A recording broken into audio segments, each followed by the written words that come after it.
I'm joined by Nancy Altman, co-director of Social Security Works and author of The Battle for Social Security. Ryan Grimm is Washington bureau chief for the Huffington Post, and Simon Rosenberg is president of the New Democrat Network. Simon, so here is this enormous document. What does this actually represent, though? We're not expecting any imminent legislation from it, are we, though?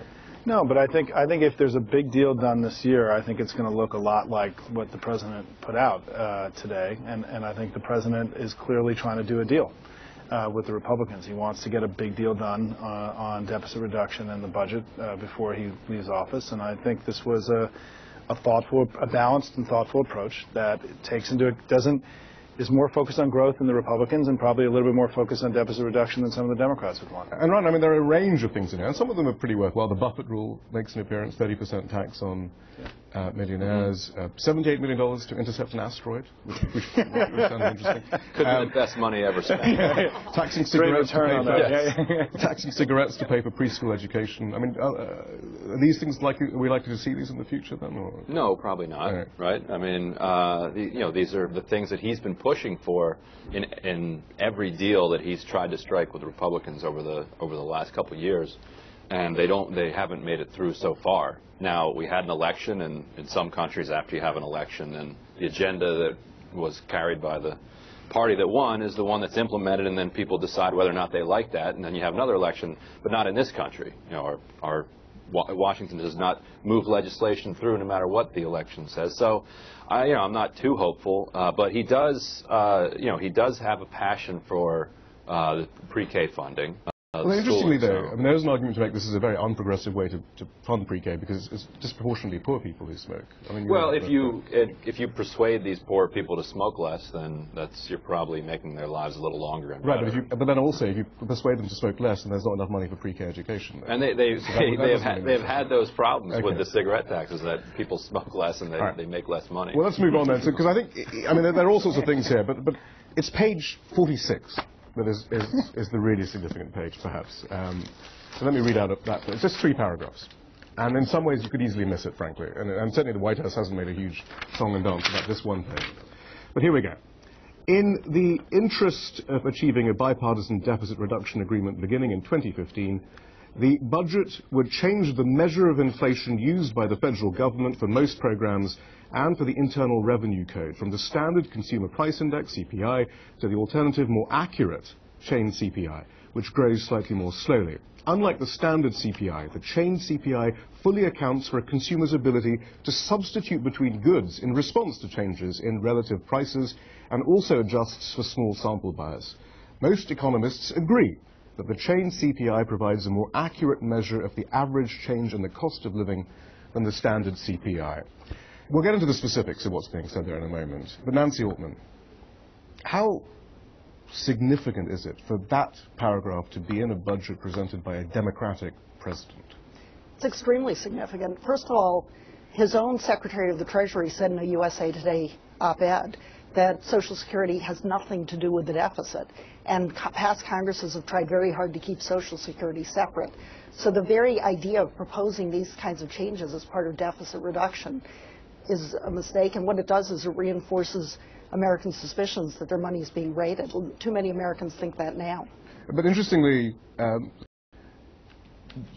changing the CPI, or the way that the Social Security benefits are worked out, wasn't even in the Republican budget. It wasn't in the Paul Ryan budget. So it's actually President Obama who's putting this on the table.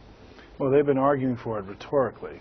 Right, but they don't put it in their actual budget proposals, do they? Right, this is President Obama's plan. In fact, the Republicans are already attacking him today for cutting benefits to seniors, even though, as he says in his own words, he's doing this with the hope of getting a bipartisan deal. I mean, there's an acknowledgement that this is essentially, that he's throwing a olive branch out to the right for this, and their response is to run ads attacking him. Well, let's look at that concept, Ryan. Is this merely an olive branch to the right, a compromise?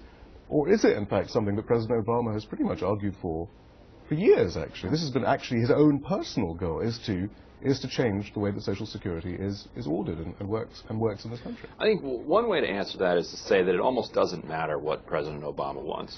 Because President Obama is going to do what Congress allows him to do and what the people drive him to do. What's actually in Obama's heart? He's called himself a moderate Republican. He's told blue dogs that he's a blue dog. You know, the Republicans on the right of the party. Right. Yeah. He had one of the most liberal voting records of anybody in the Senate. You know, what does he actually bring? Right, he seems like he wants. He seems like he is extremely concerned about the deficit. And if you read some of the books that have come out about his early weeks and months, he had to be talked out of doing deficit stuff right away and doing a stimulus as big as he did. You know, he is a deficit hog at heart. If I had to guess at what is in that heart of his. Social Security has nothing to do with the deficit. It doesn't matter. Like to deficit hawks, they go wherever the money is. You know, even you can tell them, hey, this does not contribute to the deficit. It doesn't matter if it can lead to them getting a deal to get the deficit down. Then in their minds, it's fine.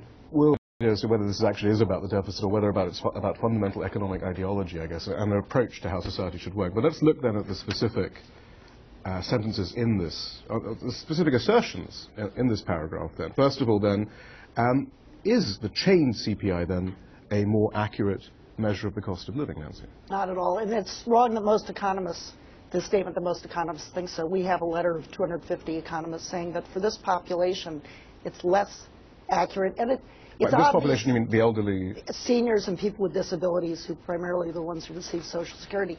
It's clear they don't even think it's more accurate because they want to exempt means-tested programs. They want to. If it's more accurate, why do you exempt anyone? Right. That's exactly right. The elderly are already making these decisions that economists are saying having less money requires you to do. What they're basically saying is that if a price of a certain good rises, somebody will actually, in real life, will go out and find a comparable good at the same price. But what they're actually saying is that if you give somebody less money, they still manage to get by. Right. But they're not getting by the way they wanted to get by before. What you end up with is a very simple statement that when you give people less money, you make them poorer. That's all it is. These people are going to become poorer. And there's no question that it's simply a talking point. I don't think anyone would say that if the chain CPI cost more money, that would be in the budget. But I mean, specifically, though, I mean, can the elderly and the disabled suddenly make a consumer decision on what their health needs are and what sort of health treatment they need? Isn't that where this kind of falls down, or at least the logic does? Look, as I said earlier, I think they admit in the very first sentence that this is there's politics behind this, right? I mean, the thing you just read on the air. And I think that the president, I will say that I think the president should get a little bit of credit for having repudiated the sort of rush to that's coming out from the right. I mean, I may not be happy with everything that's in here, but I also don't think this is I don't think this budget is a capitulation to the Republicans. I think that there's an out-of-control, reckless Republican Party right now that is advocating an economic path that would do harm to the country.